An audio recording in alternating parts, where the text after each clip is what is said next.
Karen pong makisan meto kay katam king kay katamong online mass.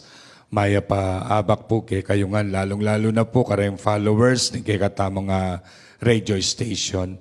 Makanya mo naman po kareng kanakong parokyanos, no, sakali man pong atin mo namang makisan metong kaniting misa, kaya taking San Antonio Paris, kaya taking Lubao.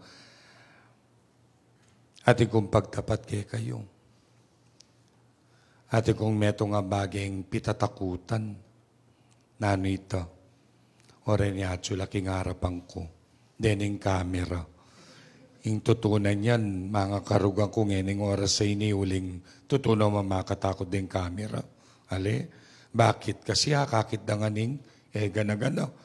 Kabang magmisa ka po, tangating camera, bala mo, dapat ingalo mo, maingat ka. Po, tating kang gawan ka nais-nais, kabang magmisa ka, at akit dangan ding sablang tao. Anya, yung tutunan yan, lalakas ang kumo yung loob ko kanini. Agyang makaharap ko ka rin ng camera ni Kekatang radio station. Pero, bala nyo, kimbyeta mo, miyayaliwatang ang kakatakutan. I'm sure ikayo man at ikayong kanyang baging pitatakutan. Dahil nga liwa, tatakot laking dalumdum. Kasi madalumdum, no? Ay, Diyos ko, nervyos, as king katakot. Dahil nga liwa, tatakot no king tahimik. Kasi tahimik, no? Wala mo nakamipaindaton. Wala mo malilingas-ngas ka, pati tahimik yung kapaligiran. Kalupangini, katahimik tamon Sanay ko kasi king mangye. Anya pati tahimik ang tini. Mo balo nung pakiramdaman mo So, miyahiliwa yung takot tam. Makanya mo naman, atin mo naman tatakot ka rin insekto. Ating tatakot ka rin ipas. Ating tatakot ka rin dagis. Ating tatakot ka rin nung maning akakita mo insekto, kimbaleta mo. Makanya mo naman, ating tamo naman kakatakutan na tao. Halimbawa, ding estudyante, kanino la tatakot? Karing mestrada. Kumubalo nung hanggang ngayon, talagang tatakot lang po. Kasi, bala mo, aliwanang ngayon yung panahon tamo. Nakalupan yung panahon tamo, tapos ko, pati nilawi na kaning mestra mo, at yun ay tantakot mo, pota makurot ka, o kaya mabarug ka. Karing magobra. Kanino la tatakot? Karing boss da. Pati at yung boss, ay Diyos ko ka-behave da. Pero pati alayo, yung boss, at yung kingaliwang bansa, ay relax la. Ay alayo pa mo yung boss tamo. Pilang aldo, sana yung pa mo umuli. Huling pati minuli manaliwanan na naman yung atmosphere. At yung di katakot. Malan nyo, anyapis sabihin tala rin kasi kining ebanghelyo tang may basa, o ining paga na kaning Gino. Ing sasabihan na ni Gino kining ebanghelyo tang may basa, ko tatakot kanino man. Nanggang agyuda mo ing apatera kayo. Nino mo kano yung dapat ang pitakutan? Ing Diyos. Kaya tamo mo kano dapat tumakot. Bakit? At gagawan tayong makatakot ing Diyos.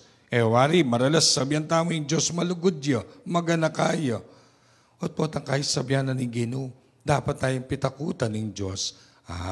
Ingaman na ning ginutang Yesu Kristo, kaya ning ebanghelyo may basa, ing paingata nakatamo king pamagbanal-banalan. Pamagbanal-banalan. Anya kining ebanghelyo tami basa nga na sinabing Yesus karing alagad na iwasan nyo, pangilagan nyo, ing lebadura daring pariseyo. At sa ano ito? Pamagbanal-banalan. Kapatid, kakit na nga ning giningega na ganaw. Kakit na nga ning giningega na ganaw. Uwat yun ako po ka rin, pati rin gagawan tang marok, akakit ng Diyos. Di nga gagawa tang mali, akakit ng Diyos. Pero ining buli kong pabakal kay kayo. Akakit na naman ng Diyos yung kaya pantamo. Akakit na yung kaya pa ng bawat metong kay katamo. Anya, ing buri na ng Diyos, maging tututa mo. Marok man, maliman, mayap man, yung gagawan tamo, itang tutu, yung pakitaking Diyos. Anya, kining ebanghelyo tami basa, ing panagad na kikatamo, king kanakong pamigunam, ing maging tutu tamo, king pamanyapat tamong mayap. napod may kupisanay kampanya. I am sure kayo manapansinan nyo, may kangyeno rin barangay tamo. Karening mga kampanya. Nga na pinitang dimdam ko, wow, ang galing naman. Natulog lang ako, paggising ko, marami ng mga tapat, marami ng mga malalapitan. Diba? Pero, ninuwa rin tutukarela. Nga pong ginuyang migibalo.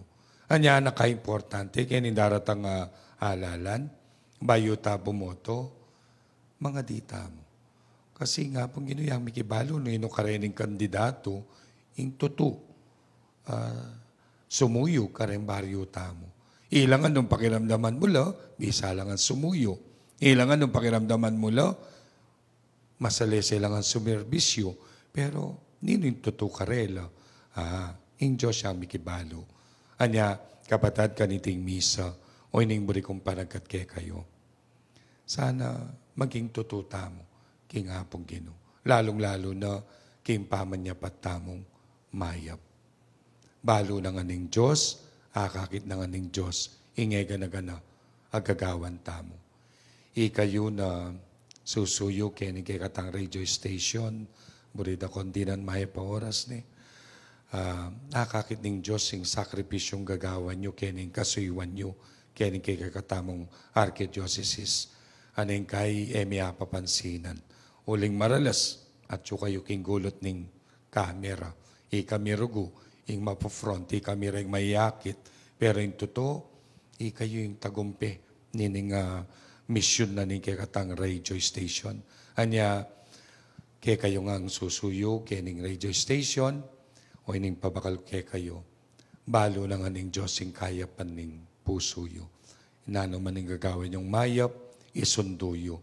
Nano man yung gagawin yung kasiwan, isunduyo. Uling o yan, yung kakatulanan ning apong Gino. Anya, karen pong manalbeta mo, makiabi king misa, o ini mo naman po yung pabakal ko kay kayo. Mayap kayo. Mayap tamo. Akakit na nga ning Diyos ito. Nang kayo po kimbiyeta mo, den tao akakit itang marok, itang matsura. Pero ini pangawakan tamo. Uling balo na nga ning Diyos, ingega na gana, balo na ing kayapan mo. Isundo mo, ing pamanyapat mong tutong mayap. Bendisyonan na kataning Diyos.